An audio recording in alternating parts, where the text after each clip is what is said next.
Good afternoon, I'm Mr. Rich. Thank you for joining me for this chemistry video, the subject being partial pressures. A very interesting topic, partial pressures. We have a certain setup over here. You have a flame which is being used to decompose phosphorus pentachloride such that it will break down into phosphorus, which is the solid element, and then the chlorine gas which will be liberated. The chlorine gas will be coming through this tubing and collect over here in this little 10-liter flask, volume 10-liter flask.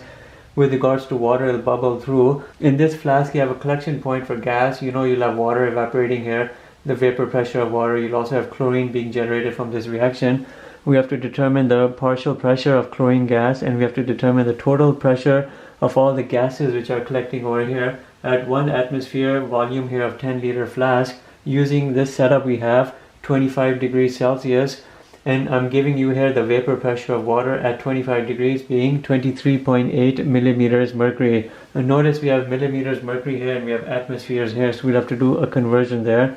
We have 3 grams of phosphorus pentachloride which are being decomposed in this hypothetical reaction.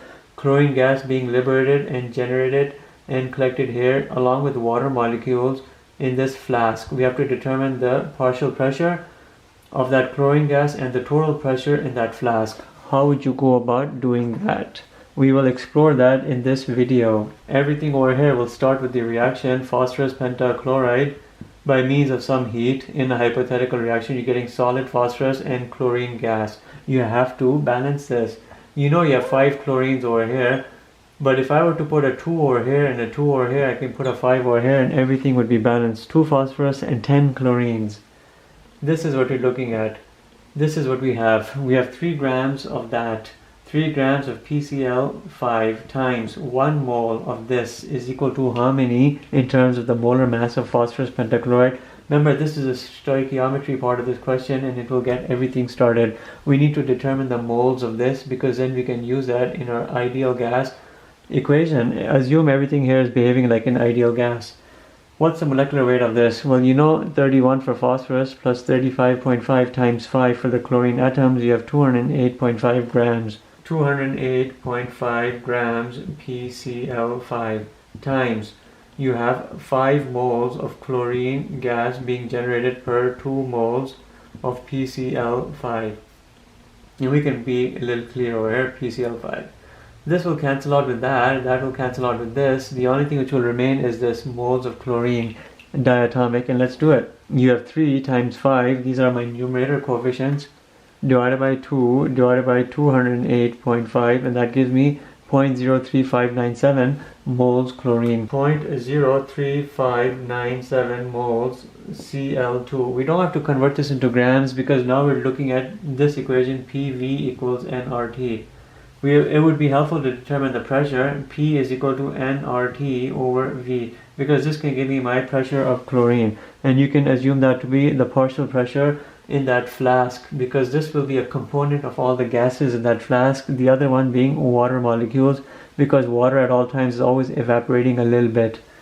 That's the vapor pressure of water. You have the N over here, 0.03597. You have the ideal gas constant, 0.0821. You have the temperature, 25. You convert that into kelvins, which is 298 Kelvin, divided by your volume here, 10 liters. And this will give us this pressure with regards to chlorine. So let's do this. We have 0.03597 times 0.0821 times 298 divided by 10. It's giving me 0.088. But what is the units? It's 0.088 atmospheres. Because everything here so far with regards to atmospheres. To convert atmospheres into millimeters of mercury, you have to multiply by 760. Because 760 millimeters of mercury is found in 1 atmosphere. All I have to do is multiply this by 760 and I'll convert this into millimeters of mercury. So I have the value already saved. I'll multiply by 760. I get 66.88 millimeters mercury. 66.88 millimeters of mercury for chlorine. Now we've determined the partial pressure of chlorine which is being generated and collected in that flask. We now know this. Chlorine is equal to 66.88 millimeters mercury. What is the partial pressure of chlorine gas? Well, here's your answer. What's the total pressure? The total pressure will be the sum of all of these, and we'll do that. The total pressure is equal to partial pressure of water plus partial pressure of chlorine gas. And we can keep everything here with regards to millimeters of mercury. You don't have to convert it into atmospheres if you don't want to, but to convert it, you divide everything by 760.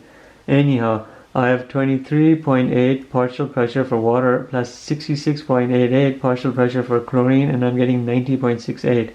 That'll be the total pressure in that chamber, in that flask, the point above the water, and within the confines of that volume of that flask, in that empty space is what you're collecting here. 90.68 millimeters of mercury of this combined gas. If you want to convert this into atmospheres, you can just divide this by 760. Divide this by 760 and you'll get 0.1193 atmospheres, but we don't need to do that. The answer to the first question is this, the answer to the second question is this, the total pressure, and we're done. And you see how everything has come about. Remember, to answer these type of questions, you normally have to have one of these partial pressures, unless you're determining the generation of two gases coming out from a reaction and there's no water involved, then you'd independently determine that you'd add them up. There would be partial pressures for each adding up to give you a total pressure. But in this question, we have this being generated in terms of a gas, and we have water vapor molecules already within that container. And that's all I wanted to present. Thank you. Have a good day.